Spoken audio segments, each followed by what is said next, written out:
أعوذ بالله من الشيطان الرجيم. بسم الله الرحمن الرحيم. قال الملأ الذين استكبروا من قومه لنخرجنك يا شعيب والذين آمنوا معك من قريتنا أو لتعودن في ملتنا.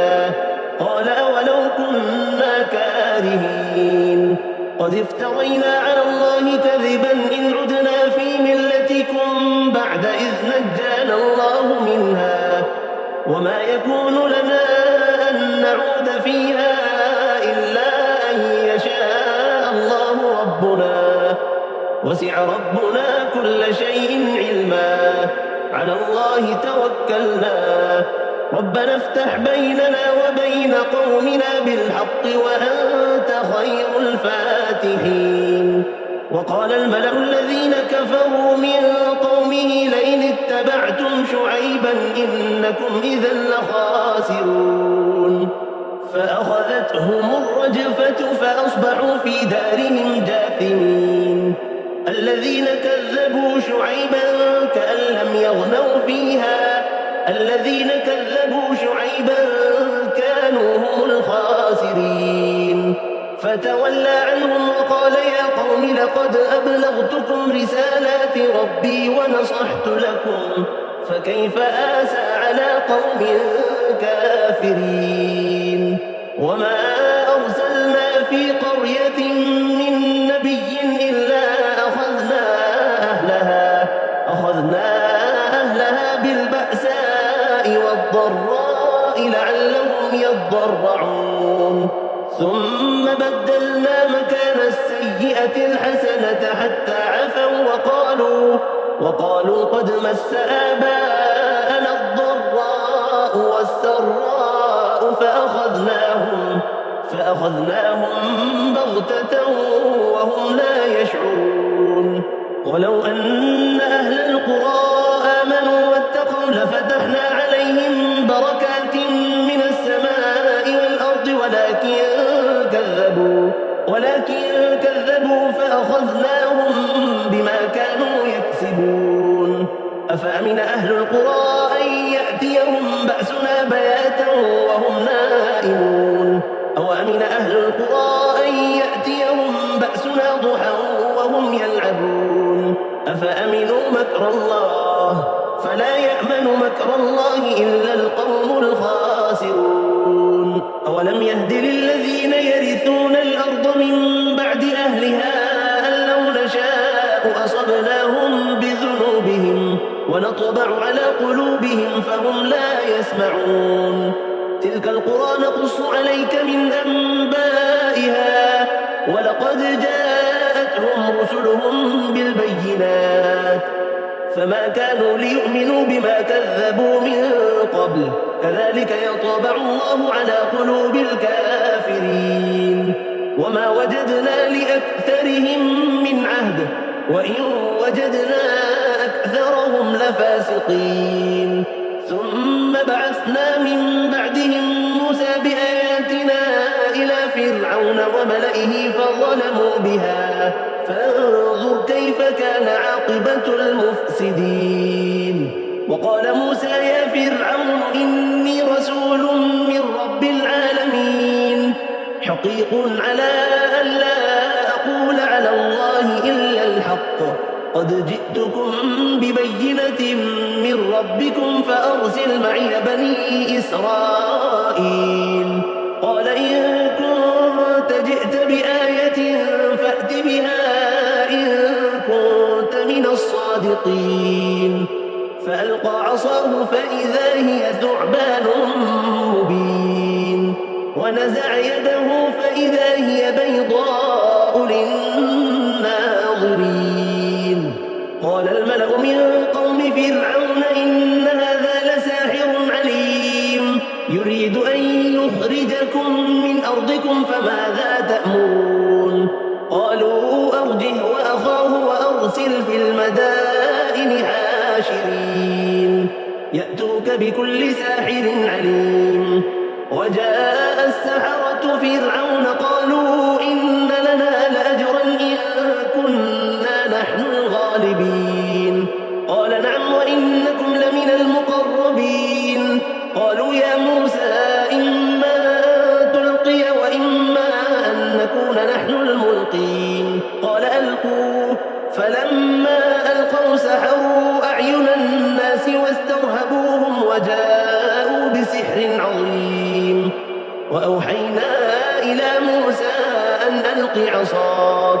فإذا هي تلقف ما يأفكون فوقع الحق وبطل ما كانوا يعملون فغلبوا هنالك وانقلبوا صاغرين وألقي السحرة ساجدين قالوا آمنا برب العالمين رب موسى وهارون قال فرعون آمنتم به قبل أن آذن لكم إن هذا لمكر مكرتموه في المدينة لتخرجوا منها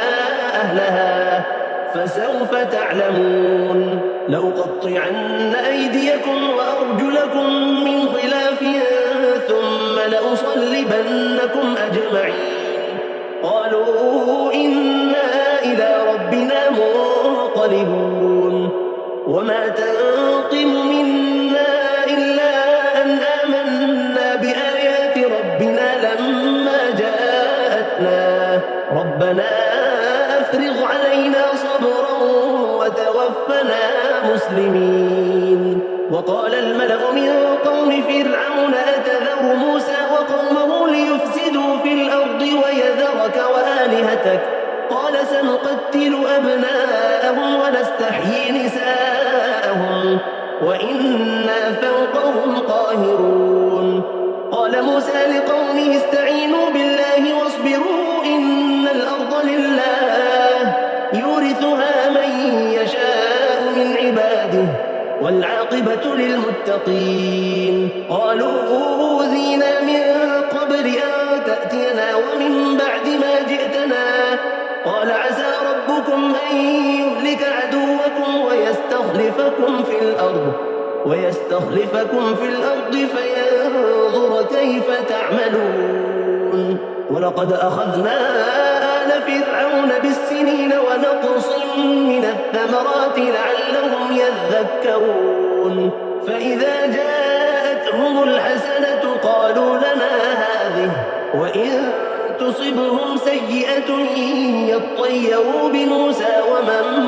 معه ألا إنما طائرهم عند الله ولكن أكثرهم لا يعلمون وقالوا مهما تأتنا به من آية لتسحرنا بها فما نحن لك بمؤمنين فأرسلنا عليهم الطوفان والجراد والقمل والضفادع والدم آيات مفصلات فاستكبروا وكانوا قوما مجرمين ولما وقع عليهم الرجز قالوا يا موسى ادع لنا ربك بما عهد عندك لئن كشفت عنا الرجز لنؤمنن لك ولنرسلن معك بني إسرائيل فلما كشفنا عنهم الرجز إلى أجل هم بالغوه إذا هم ينكثون فانتقمنا منهم فأغرقناهم في اليم بأنهم كذبوا بآياتنا وكانوا عنها غافلين وأورثنا القوم الذين كانوا يستضعفون مشارق الأرض ومغاربها التي باركنا فيها وتمت كلمة ربك الحسنى على بني إسرائيل بما صبروا ودمرنا ما كان يصنع فرعون وقومه وما كانوا يعرشون وجاوزنا ببني إسرائيل البحر فأتوا على قوم يعكفون على أصنام لهم قالوا يا موسى اجعل لنا إلها كما لهم آلهة قال إنكم قوم تجهلون إن هؤلاء متبر ما هم فيه وباطل ما كانوا يعملون قال أغير الله أبغيكم إلها وهو فضلكم على العالمين وإذ أنجينا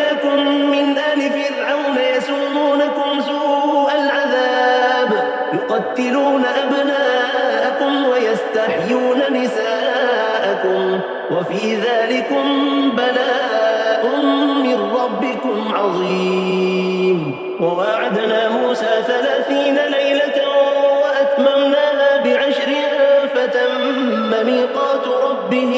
40 ليلة. وقال موسى لأخيه هارون اخلفني في قومي وأصلح ولا تتبع سبيل المفسدين. ولما جاء موسى لميقاتنا وكلمه ربه قال رب أرني أنظر إليك قال لن تراني ولكن انظر إلى الجبل فإن استقر مكانه فسوف تراني. فلما تجلى ربه للجبل جعله دكا وخر موسى صعقا. فلما أفاق قال سبحانك تبت إليك وأنا أول المؤمنين. قال يا موسى إني اصطفيتك على الناس برسالاتي وبكلامي فخذ ما آتيتك وكن من الشاكرين. وكتبنا له في الألواح من كل شيء موعظة وتفصيلا لكل شيء فخذها بقوة وأمر قومك يأخذوا بأحسنها سأريكم دار الفاسقين. سأصرف عن آياتي الذين يتكبرون في الأرض بغير الحق وإن يروا كل آية لا يؤمنوا بها وإن يروا سبيل الرشد لا يتخذوه سبيلا وإن يروا سبيل الغي يتخذوه سبيلا. ذلك بأنهم كذبوا بآياتنا وكانوا عنها غافلين. والذين كذبوا بآياتنا ولقاء الآخرة حبطت أعمالهم هل يجزون إلا ما كانوا يعملون. واتخذ قوم موسى من بعده من حليهم عجلا جسدا له خوار ألم يروا أنه لا يكلمهم ولا يهديهم سبيلا اتخذوه وكانوا ظالمين. ولما سقط في أيديهم ورأوا أنهم قد ضلوا قالوا لئن لم يرحمنا ربنا ويغفر لنا لنكونن من الخاسرين. ولما رجع موسى إلى قومه غضبان أسفا قال بئس ما خلفتموني من بعدي أعجلتم أمر ربكم. وألقى الألواح وأخذ برأس أخيه يجره إليه قال ابن أم إن القوم استضعفوني وكادوا يقتلونني فلا تشمت بي الأعداء ولا تجعلني مع القوم الظالمين. قال رب اغفر لي ولأخي وأدخلنا في رحمتك وأنت أرحم الراحمين. إن الذين اتخذوا العجل سينالهم غضب من ربهم وذلة في الحياة الدنيا وكذلك نجزي المفترين. والذين عملوا السيئات ثم تابوا من بعدها وآمنوا إن ربك من بعدها لغفور رحيم. ولما سكت عن موسى الغضب أخذ الألواح وفي نسختها هدى ورحمة للذين هم لربهم يرهبون. واختار موسى قومه 70 رجلا لميقاتنا فلما أخذتهم الرجفة قال رب لو شئت أهلكتهم من قبل وإياي أتهلكنا بما فعل السفهاء منا إن هي إلا فتنتك تضل بها من تشاء وتهدي من تشاء أنت ولينا فاغفر لنا وارحمنا وأنت خير الغافرين. واكتب اكتب لنا في هذه الدنيا حسنة وفي الآخرة إنا هدنا إليك. قال عذابي يصيب به من أشاء ورحمتي وسعت كل شيء فسأكتبها للذين يتقون ويؤتون الزكاة والذين هم بآياتنا يؤمنون. الذين يتبعون الرسول النبي الأمي الذي يجدونه مكتوبا عندهم في التوراة والإنجيل يأمرهم بالمعروف وينهاهم عن المنكر ويحل لهم الطيبات ويحرم عليهم الخبائث ويضع عنهم إصرهم والأغلال التي كانت عليهم. فالذين آمنوا به وعزروه ونصروه واتبعوا النور الذي أنزل معه أولئك هم المفلحون. قل يا أيها الناس إني رسول الله إليكم جميعا الذي له ملك السماوات والأرض لا إله إلا هو يحيي ويميت فآمنوا بالله ورسوله النبي الأمي الذي يؤمن بالله وكلماته واتبعوه لعلكم تهتدون. ومن قوم موسى أمة يهدون بالحق وبه يعدلون. وقطعناهم 12 أسباطا أمما وأوحينا إلى موسى إذ استسقاه قومه أن اضرب بعصاك الحجر فانبجست منه 12 عينا قد علم كل أناس مشربهم وظللنا عليهم الغمام وأنزلنا عليهم المن والسلوى كلوا من طيبات ما رزقناكم وما ظلمونا ولكن كانوا أنفسهم يظلمون. وإذ قيل لهم اسكنوا هذه القرية وكلوا منها حيث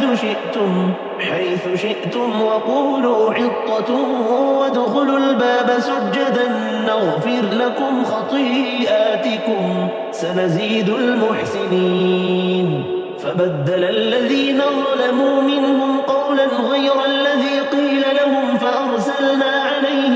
فأرسلنا عليهم رجزا من السماء بما كانوا يظلمون. واسألهم عن القرية التي كانت حاضرة البحر إذ يعدون في السبت إذ تأتيهم حيتانهم يوم سبتهم شرعا ويوم لا يسبتون لا تأتيهم كذلك نبلوهم بما كانوا يفسقون. وإذ قالت أمة منهم لم تعظون قوما الله مهلكهم أو معذبهم عذابا شديدا قالوا معذرة إلى ربكم ولعلهم يتقون. فلما نسوا ما ذكروا به أنجينا الذين ينهون عن السوء وأخذنا الذين ظلموا بعذاب بئيس بما كانوا يفسقون. فلما عتوا عما نهوا عنه قلنا لهم كونوا قردة خاسئين. وإذ تأذن ربك ليبعثن عليهم إلى يوم القيامة من يسومهم سوء العذاب إن ربك لسريع العقاب وإنه لغفور رحيم. وقطعناهم في الأرض أمما منهم الصالحون ومنهم دون ذلك وبلوناهم بالحسنات والسيئات لعلهم يرجعون. فخلف من بعدهم خلف ورثوا الكتاب يأخذون عرض هذا الأدنى ويقولون سيغفر لنا وإن يأتهم عرض مثله يأخذوه ألم يؤخذ عليهم ميثاق الكتاب ألا يقولوا على الله إلا الحق ودرسوا ما فيه والدار الآخرة خير للذين يتقون أفلا تعقلون والذين يمسكون بالكتاب وأقاموا الصلاة إنا لا نضيع أجر المصلحين وإذ نتقنا الجبل فوقهم كأنه ظلة وظنوا أنه واقع بهم خذوا ما آتيناكم بقوة واذكروا ما فيه لعلكم تتقون وإذ أخذ ربك من بني آدم من ظهورهم ذريتهم وأشهدهم على أنفسهم ألست بربكم قالوا بلى شهدنا أن تقولوا يوم القيامة إنا كنا عن هذا غافلين أو تقولوا إنما أشرك آباؤنا من قبل وكنا ذرية من بعدهم أفتهلكنا بما فعل المبطلون وكذلك نفصل الآيات ولعلهم يرجعون واتل عليهم نبأ الذي آتيناه آياتنا فانسلخ منها فأتبعه الشيطان فكان من الغاوين ولو شئنا لرفعناه بها ولكنه أخلد إلى الأرض واتبع هواه فمثله كمثل الكلب إن تحمل عليه يلهث أو تتركه يلهث ذلك مثل القوم الذين كذبوا بآياتنا فاقصص القصص لعلهم يتفكرون ساء مثلا القوم الذين كذبوا بآياتنا وأنفسهم كانوا يظلمون من يهد الله فهو المهتدي ومن يضلل فأولئك هم الخاسرون ولقد ذرأنا لجهنم كثيرا من الجن والإنس لهم قلوب لا يفقهون بها ولهم أعين لا يبصرون بها ولهم آذان لا يسمعون بها أولئك كالأنعام بل هم أضل أولئك هم الغافلون ولله الأسماء الحسنى فادعوه بها وذروا الذين يلحدون في أسمائه سيجزون ما كانوا يعملون وممن خلقنا أمة يهدون بالحق وبه يعدلون والذين كذبوا بآياتنا سنستدرجهم من حيث لا يعلمون وأملي لهم إن كيدي متين أولم يتفكروا ما بصاحبهم من جنة إن هو إلا نذير مبين أولم ينظروا في ملكوت السماوات والأرض وما خلق الله من شيء وأن عسى أن يكون قد اقترب أجلهم فبأي حديث بعده يؤمنون من يضلل الله فلا هادي له ويذرهم في طغيانهم يعمهون يسألونك عن الساعة أيان مرساها قل إنما علمها عند ربي لا يجليها لوقتها إلا هو ثقلت في السماوات والأرض لا تأتيكم إلا بغتة يسألونك كأنك حفي عنها قل إنما علمها عند الله ولكن أكثر الناس لا يعلمون قل لا أملك لنفسي نفعا ولا ضرا إلا ما شاء الله ولو كنت أعلم الغيب لاستكثرت من الخير وما مسني السوء إن أنا إلا نذير وبشير لقوم يؤمنون هو الذي خلقكم من نفس واحدة وجعل منها زوجها ليسكن إليها فلما تغشاها حملت حملا خفيفا فمرت به فلما أثقلت دعوا الله ربهما لئن آتيتنا صالحا لنكونن من الشاكرين فلما آتاهما صالحا جعل له شركاء فيما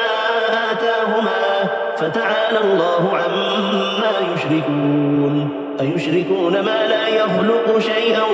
وهم يخلقون ولا يستطيعون لهم نصرا ولا أنفسهم ينصرون وإن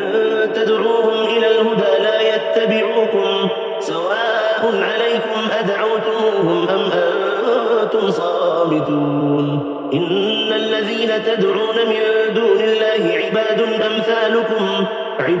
أمثالكم فادعوهم فليستجيبوا لكم إن كنتم صادقين ألهم أرجل يمشون بها أم لهم أيدي يبطشون بها أم لهم أعين يبصرون بها أم لهم آذان يسمعون بها قل ادعوا شركاءكم ثم كيدون فلا تنظرون إن وليي الله الذي نزل الكتاب وهو يتولى الصالحين والذين تدعون من دونه لا يستطيعون نصركم ولا أنفسهم ينصرون وإن تدعوهم إلى الهدى لا يسمعون وتراهم ينظرون إليك وهم لا يبصرون خذ العفو وأمر بالعرف وأعرض عن الجاهلين وإما ينزغنك من الشيطان نزغ فاستعذ بالله إنه سميع عليم إن الذين اتقوا إذا مسهم طائف من الشيطان تذكروا فإذا هم مبصرون وإخوانهم يمدونهم في الغي ثم لا يقصرون وإذا لم تأتهم بآية قالوا لولا اجتبيتها قل إنما أتبع ما يوحى إلي من ربي هذا بصائر من ربكم وهدى ورحمة لقوم يؤمنون وإذا قرئ القرآن فاستمعوا له وأنصتوا لعلكم ترحمون واذكر ربك في نفسك تضرعا وخيفة ودون الجهر من القول بالغدو والآصال ولا تكن من الغافلين إن الذين عند ربك لا يستكبرون عن عبادته ويسبحونه وله يسجدون بسم الله الرحمن الرحيم يسألونك عن الأنفال قل الأنفال لله والرسول فاتقوا الله وأصلحوا ذات بينكم وأطيعوا الله ورسوله إن كنتم مؤمنين إنما المؤمنون الذين إذا ذكر الله وجلت قلوبهم وإذا تليت عليهم آياته زادتهم إيمانا وعلى ربهم يتوكلون الذين يقيمون الصلاة ومما رزقناهم ينفقون أولئك هم المؤمنون حقا لهم درجات عند ربهم ومغفرة ورزق كريم كما أخرجك ربك من بيتك بالحق وإن فريقا من المؤمنين لكارهون يجادلونك في الحق بعدما تبين كأنما يساقون إلى الموت وهم ينظرون وإذ يعدكم الله إحدى الطائفتين أنها لكم وتودون أن غير ذات الشوكة تكون لكم ويريد الله أن يحق الحق بكلماته ويقطع دابر الكافرين ليحق الحق ويبطل الباطل ولو كره المجرمون إذ تستغيثون ربكم فاستجاب لكم أني ممدكم ب1000 من الملائكة مردفين وما جعله الله إلا بشرى ولتطمئن به قلوبكم وما النصر إلا من عند الله إن الله عزيز حكيم إذ يغشيكم النعاس أمنة منه وينزل عليكم من السماء ماء ليطهركم به ويذهب عنكم رجز الشيطان وليربط على قلوبكم ويثبت به الأقدام إذ يوحي ربك إلى الملائكة أني معكم فثبتوا الذين آمنوا سألقي في قلوب الذين كفروا الرعب فاضربوا فوق الأعناق واضربوا منهم كل بنان ذلك بأنهم شاقوا الله ورسوله ومن يشاقق الله ورسوله فإن الله شديد العقاب ذلكم فذوقوه وأن للكافرين عذاب النار يا أيها الذين آمنوا إذا لقيتم الذين كفروا زحفا فلا تولوهم الأدبار ومن يولهم يومئذ دبره إلا متحرفا لقتال أو متحيزا إلى فئة فقد باء بغضب من الله ومأواه جهنم وبئس المصير فلم تقتلوهم ولكن الله قتلهم وما رميت إذ رميت ولكن الله رمى وليبلي المؤمنين منه بلاء حسنا إن الله سميع عليم ذلكم وأن الله موهن كيد الكافرين إن تستفتحوا فقد جاءكم الفتح وإن تنتهوا فهو خير لكم وإن تعودوا نعد ولن تغني عنكم فئتكم شيئا ولو كثرت وأن الله مع المؤمنين يا أيها الذين آمنوا أطيعوا الله ورسوله ولا تولوا عنه وأنتم تسمعون ولا تكونوا كالذين قالوا سمعنا وهم لا يسمعون إن شر الدواب عند الله الصم البكم الذين لا يعقلون ولو علم الله فيهم خيرا لأسمعهم ولو أسمعهم لتولوا وهم معرضون يا أيها الذين آمنوا استجيبوا لله وللرسول إذا دعاكم لما يحييكم واعلموا أن الله يحول بين المرء وقلبه وأنه إليه تحشرون واتقوا فتنة لا تصيبن الذين ظلموا منكم خاصة واعلموا أن الله شديد العقاب واذكروا إذ أنتم قليل مستضعفون في الأرض تخافون أن يتخطفكم الناس فآواكم وأيدكم بنصره ورزقكم من الطيبات لعلكم تشكرون يا أيها الذين آمنوا لا تخونوا الله والرسول وتخونوا أماناتكم وأنتم تعلمون واعلموا أنما أموالكم وأولادكم فتنة وأن الله عنده أجر عظيم يا أيها الذين آمنوا إن تتقوا الله يجعل لكم فرقانا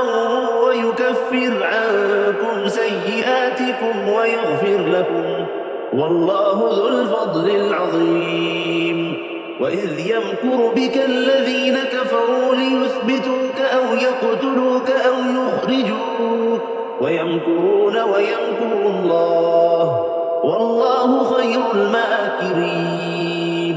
وإذا تتلى عليهم آياتنا قالوا قد سمعنا لو نشاء لقلنا مثل هذا إن هذا إلا أساطير الأولين وإذ قالوا اللهم إن كان هذا هو الحق من عندك فأمطر علينا حجارة من السماء أو ائتنا بعذاب أليم وما كان الله ليعذبهم وأنت فيهم وما كان الله معذبهم وهم يستغفرون وما لهم ألا يعذبهم الله وهم يصدون عن المسجد الحرام وما كانوا أولياءه إن أولياءه إلا المتقون ولكن أكثرهم لا يعلمون وما كان صلاتهم عند البيت